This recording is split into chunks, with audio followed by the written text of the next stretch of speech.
Once upon a time, way up north, there was this quaint little town. It was a great place to live, except for one problem. The townspeople had no water unless it rained. To solve this problem for once and for all, the town elders decided to put out to tender a contract to have water delivered to the town on a daily basis. Two blokes put up their hand for the job, and after much deliberation, the elders awarded the contract to each of them. They thought a little competition would keep prices low and also ensure a backup supply of water. The first of the two winning contractors, Wally, immediately went out, bought a couple of steel galvanised buckets and began running back and forth along the trail to the lake, which was about a mile away. He immediately began making money as he laboured dawn to dusk, hauling water from the lake with his two buckets. He would empty them into the large concrete holding tank that the townspeople had built.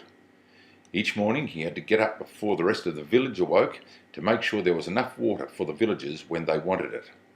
It was hard work, but he was very happy making money and for having one of the two exclusive contracts for the business. The second winning contractor, Mick, disappeared for a while. In fact, he wasn't seen for several months, which of course made Wally very happy because he had no competition. Instead of buying two buckets to compete with Wally, Mick had written a business plan, created a company, found 4 investors, employed a manager, and returned 6 months later with a construction crew. Within a year, his team had built a large volume stainless steel pipeline which connected the lake to the town. At the grand opening celebrations, Mick announced that his water was cleaner than Wally's. Mick knew there'd been complaints about dirt in Wally's water. Mick also announced that he could supply the town with water 24 hours a day, 7 days a week. Wally could only deliver water on weekdays. He didn't work on weekends. Then Mick announced that he would charge 75% less than Wally did for the higher quality and more reliable source of water. The townspeople were thrilled and ran immediately to the tap at the end of Mick's pipeline.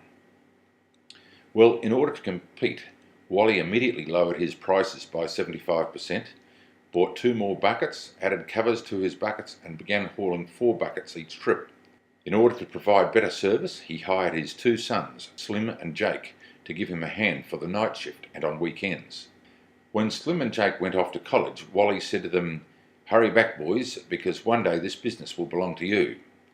For some reason, after college, his 2 sons didn't return. Eventually, Wally had employee and union problems. The union was demanding higher wages, better benefits, and wanted its members to only haul 1 bucket at a time. Mick, on the other hand, realised that if his town needed water, then other towns must need water also. He rewrote his business plan and went off to sell his high-speed, high-volume, low-cost, clean water delivery system to towns throughout the country. He only makes 1 cent per bucket of water delivered, but he delivers millions of buckets of water every day, regardless of whether he works or not. Thousands of people consume millions of buckets of water, and a small percentage of all that money pours into his bank account. He had developed the pipeline to deliver money to himself and water to the townspeople. Wally worked hard for the rest of his life and had ongoing financial problems. Mick, on the other hand, lived happily ever after. The end. The purpose of the story is to illustrate the difference between linear and residual income. Linear income, also known as temporary or active income, is what is earned by employees and self-employed who exchange units of their time for units of other people's money. Wally was working for linear income. On the other hand, Mick, with his pipeline water delivery business, was earning residual or permanent income, also known as passive income. Other examples of residual income include singers, songwriters and inventors who create or invent something once and continue to get paid for their efforts many times and for many years into the future. Now, you may well say, "I can't sing or write songs, and I've never invented anything." And if that's your situation, that's fine. It's still possible for you to build your own pipeline, your own business with permanent passive residual income, and it doesn't require you to be a singer, songwriter or inventor. Nor does it require you to have a large sum of money to get started, or high educational qualifications. What you do need is a desire to be successful and a willingness to learn about a business model that is viable, ethical and responsible.